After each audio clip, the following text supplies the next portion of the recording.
Well, it has been said that stories are the DNA to transfer values.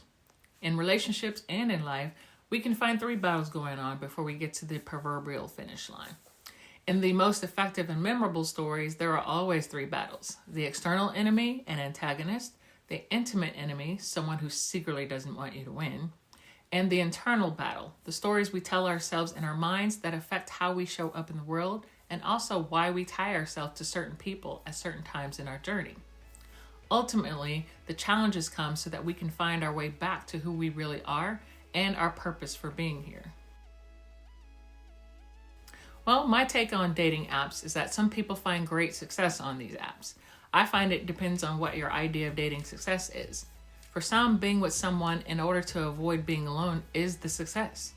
In the long run, that's not a win to me. Eventually, you may come to realize that you don't get the W for playing the relationship game that way. You just take a momentary pretty L, and that usually turns out not to be so pretty at all. Well, I think dating apps give people choice paralysis. It seems there are so many options on sites like these that it can be difficult to choose. But if you don't choose one and start a genuine conversation, show interest and be consistent and get to know each other, you'll be stuck on these sites forever, getting names and numbers, but no closer to settling down and being happy with someone than you were when you first signed up. Sometimes having so many choices hinders people from making a choice at all. I think it gives readers the notion that all relationships are not created equal. Relationships are a place you go to give and not to get. If you're there to get something, then that is a transactional exchange and not a relationship at all. My book starts the conversation with readers by getting them to first reflect on what are the internal conversations we have with ourselves. Second, how do these conversations affect our external world and those around us? How can we communicate what's going on with us internally in a more effective way?